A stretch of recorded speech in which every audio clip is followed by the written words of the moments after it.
Good Sabbath morning.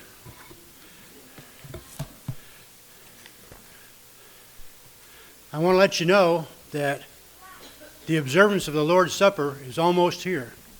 It's about a month away. However, I didn't know what the date was, so I Googled it, right? I Googled COG7 Lord's Supper 2024. Guess what popped up? Sunday evening, March 24th, 2024. That's next week. So surely it can't be that close. Well, it turns out this was the Salem Church of God Seventh Days when they're celebrated. If you go down a little further, you can actually find our church, and it'll tell you the right day, and it's April 21st. So, but be careful what you're Googling. And part of that has to do with this next little thing I want to read to you that isn't part of what I came to talk about, but you ever wonder why you see ours written out seventh, and then you just see the figure 7 and a little th, seventh day?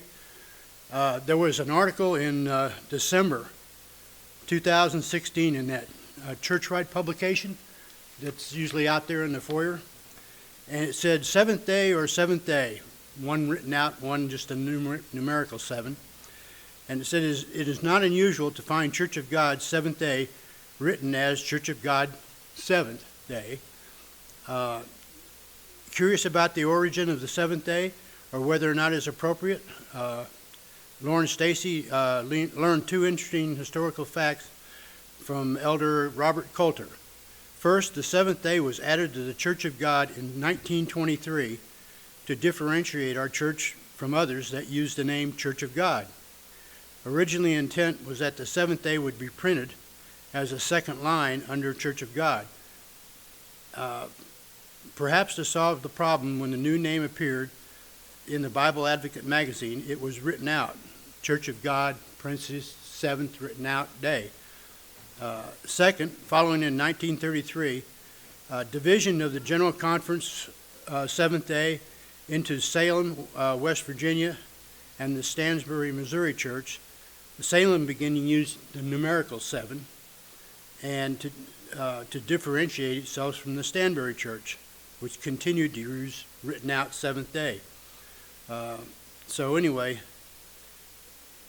all our, I guess, legal stuff, it aligns with our history, is written out seventh day. So when you put COG 7, who knows what you're going to get when you Google it.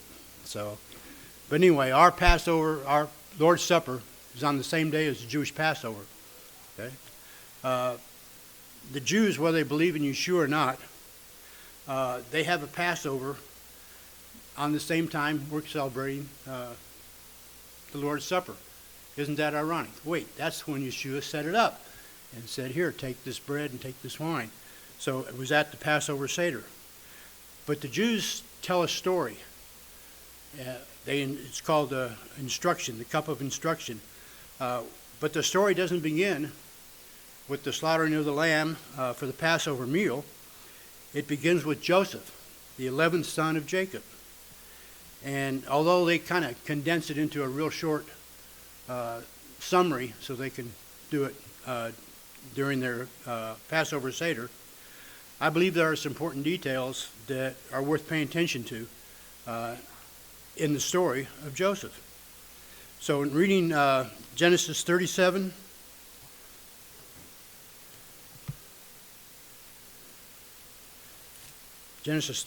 verses 1 and 2,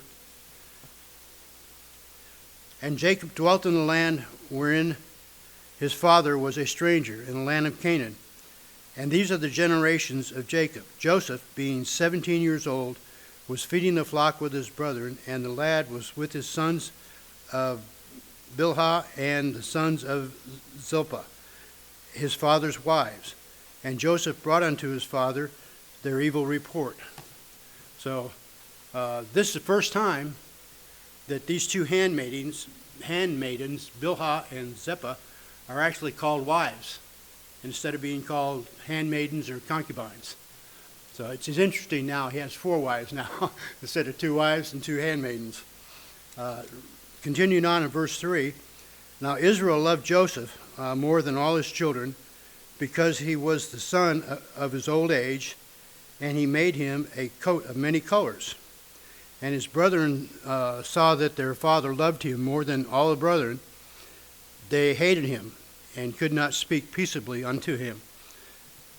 The coat of many colors, which are debates whether it's really colors or what it is, but it was the symbol of leadership. And by Jacob giving Joseph this coat, he was saying, well, even though you're the 11th son, you're the firstborn, you're the leader. And his brothers didn't like that at all. That was a no-no. So then Joseph had two dreams. And you wonder, why did he bother to tell his brothers about the dreams? It could have been that he was a little young, didn't realize what he was doing, or it could have been to convince them that he was going to rule over them, and they might as well start accepting it now. I don't know. But the first one, that the brothers' sheaves bowed down to his sheaf, and that increased the hate level when they realized that their sheaves were going to bow down to his. The second dream was about the sun, the moon, and 11 stars.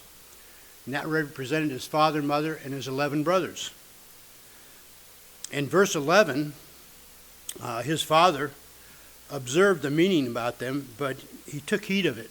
The rest of them made fun of him, but his father remembered. And it'll be important later to fulfill that part of the dream. There's some important parts that will come later. In verse 12, it says, and his brethren went to feed their flock in Shechem. And Israel said unto Joseph, do not thy brethren feed the flock in Shechem? Come, and I will send thee unto them. And he said unto him, here I am. Now, that's what you hear a lot of people say to God. Here I am, use me, take me, whatever it is, I'll go. So here he was obeying his father. So, and verse 14 says, and he said unto him, go, I pray thee, whether it be well with thy brethren, and well with the flocks, and bring me word again. And so he sent him out of the vale of Hebron, and he came unto Shechem. Then jumping down to verse 18, and they saw him coming, that's the brothers, saw him coming afar off, even before he came near unto them. They conspired against him to slay him. And down to verse 22, and Reuben said unto them, shed no blood, cast him into this pit, and it is the wilderness, and lay no hands upon him, that he might be rid of him out of our hands, to deliver him unto his father again. So Reuben wanted to save him, take him back home, and give him back to the father, knowing that the father loved him.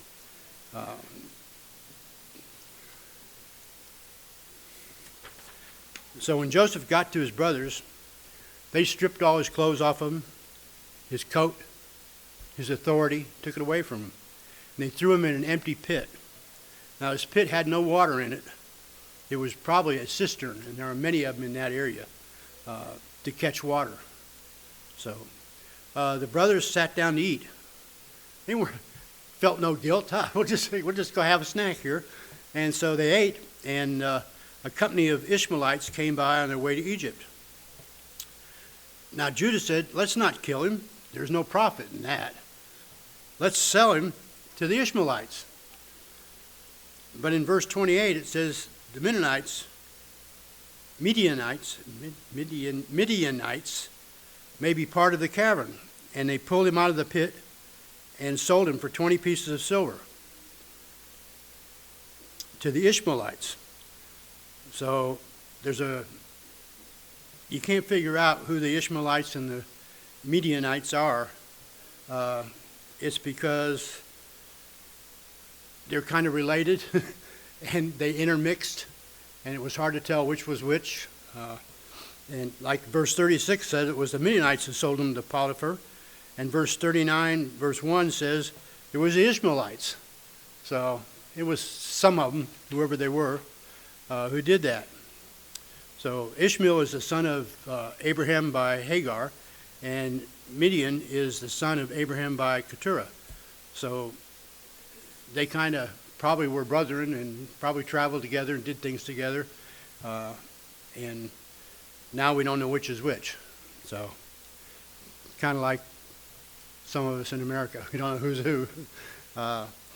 As noted in verse 28, the brothers did not actually sell Joseph. Everybody says they sold him, right? No, they didn't. It was the Ishmaelites, or actually it was the Midianites who pulled him out of the pit and sold him. So the brothers didn't actually do it. But Joseph himself says later in Genesis 40, verse 15, you stole me away. You sold me. So, did he? I think God looked at their hearts. They wanted to do it, so he gave them credit for it. And that's how come Joseph said, you sold me, because they really wanted to. And then reading in verse 29, it says, I think we already, 29. And Reuben returned to the pit, and behold, Joseph was not in the pit, and he rent his clothes. And that was Reuben tore his clothes because Joseph was gone, which kind of proves that the brothers didn't pull him out of the pit, because Reuben was now fretting, and he actually said, whither shall I go? It was his responsibility as the firstborn to bring all the brothers back, including Joseph. He just blew it, and he knew his father would not be very kind to him for that. So they took his coat and they dipped it in some goat's blood, and they told Jacob that wild beasts ate him. So actually, I think they didn't even have to tell him; they just showed him the coat, and Jacob came up with he was eaten by a wild beast. So anyway, Joseph was sold into slavery. He was taken to Egypt. God prospered him, and he became the head of Potiphar's house. Potiphar was the chief guard of the Pharaoh. Joseph was then falsely accused, and he was put in prison. But while in prison, he interpreted both the Pharaoh's cupbearer and the Pharaoh's baker. Each had a dream, and he interpreted what those dreams meant. And each dream happened just the way Joseph had said. So when Pharaoh had a dream, and he went through all his witchcraft people and seers and whatever he went through to try and find out what the dream meant, none of them knew. Finally, they called up Joseph, and sure enough, Joseph told him what the dream meant, that there would be 7 years of plenty followed by 7 years of famine. And the Pharaoh then appointed him to oversee the gathering of the grain for the first 7 years and the dispersion of the grain for the last 7 years. So, and only Pharaoh was over Joseph. So he was second in command of what was then probably the largest country, place, whatever you want to call it, in the world. They were it. They were the vanguard. Later, after a time, the whole family, Jacob's whole family, moved to Egypt. And for a while, before you hear there were slaves in Egypt, well, for a while they prospered. They did well. And they multiplied. And although Joseph's brothers meant him evil, God used that to preserve his people and build them up. And so the question is, when Jacob and his family went there, how many people actually went? If we go to Genesis 46:27, it says, and the sons of Joseph which were born him in Egypt were 2 souls, and all the souls of the house of Jacob which came unto Egypt were 70. Anybody know what 70 is? 70, yes. Okay. Adam is going to assist me now and hopefully put a slide up there. Here's those who went to Egypt. I kind of put it on a little spreadsheet. And can you bring it to the bottom, Adam, so we can see those? Here's the totals. In Genesis 46:15, it says there's 33. Up here, down just a little, Adam, please. No, down. Right there. Genesis 48:18 says there's 16 by this wife. Genesis 46:22 says there's 14 by this wife. And Genesis 46:25 says there's 7 by this wife. If you add all those up, you get 70. Right? But there's a problem. If you go count these down one at a time by hand, there's only 32. Oops. They're off one. The Bible's wrong, right? No, the Bible's right. We just have to figure out what it's talking about because we don't understand. The Bible is an inherent Word of God as originally written. Unfortunately, we have interpreters and translators and all kinds of people getting in our way, or just people making comments on it and saying, well, that can't be right, so the whole thing is wrong. Well, it is right. According to 33, it says the sons and daughters. But when you look at this, there's only one daughter in that list, and that's the last one, Diana. So, slide 2. If we have, what it says is these are the sons of Leah with her daughter Diana. And in Zilpah, it says these are the sons of Zilpah, which she bare 16 souls. And Rachel, it says, born unto her were 14, and Bilhah souls were 7. So it says daughters for Leah, but we only got one. The missing daughter is a lady named Jochebed or Jochebel, depending on who you believe it was, translated it. It was a daughter of Levi. In a Hertz commentary, it says Jochebed was born on the day they entered Egypt. And Numbers 26:59 says she was born in Egypt. The Stones edition of commentary says it was a hidden miracle. The 33rd child was Jochebed, the future mother of Moses.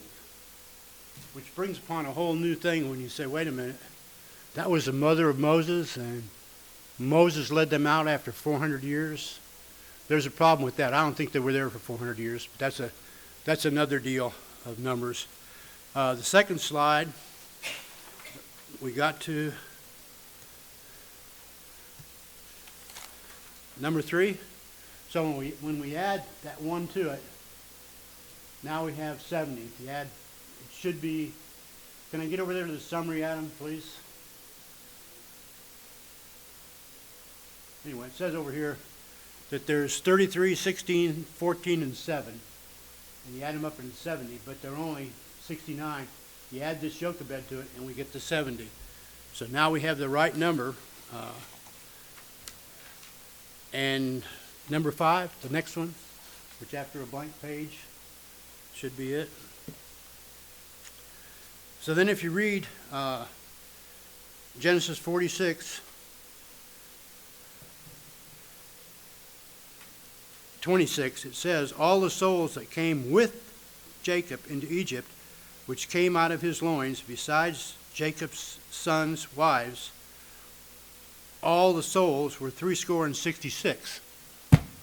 That's another number. How'd they get that? Well, if we go down here, Joseph was already in Egypt, and Manasseh was already in Egypt. And Joseph's other son, Ephraim, was already in Egypt. So you take those 3 from the 69 and you get the 66. They came with him because those 3 were in Egypt. Now we still have another problem. If you read Acts 7:14, then sent Joseph and called his father Jacob to him, and all his kindred, 75 souls. How many is that there, Joyce? 75. Yes. Okay, now we got 75.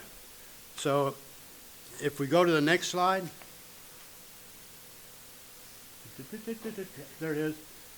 We know we have 70. Jacob himself, he went. So there's one. And then the 3 wives make it 74. And Yeshua's the last one. Because it says in Genesis 46:4, I will go with thee. And guess what? it says in the New Testament that the stone was there with you was Yeshua. So there it was. Yeshua was also a blood descendant from the tribe of Judah. So he was one of his descendants. So he qualifies. Now I told you that it was important to remember that Jacob kept Joseph's dream, and you can find that in Genesis 47, verse 29. And the time draw nigh that Israel must die. And he called his son Joseph, and said unto him, If I now have found thy grace in thy sight, put, I pray thee, thy hand under my thigh, and deal kindly and truly with me. Bury me not, I pray thee, in Egypt. But I will lie with my fathers, and thou shalt carry me out of Egypt, and bury me in their burying place. And he said, this is Joseph, and he, Joseph, said, I will do as thou hast said.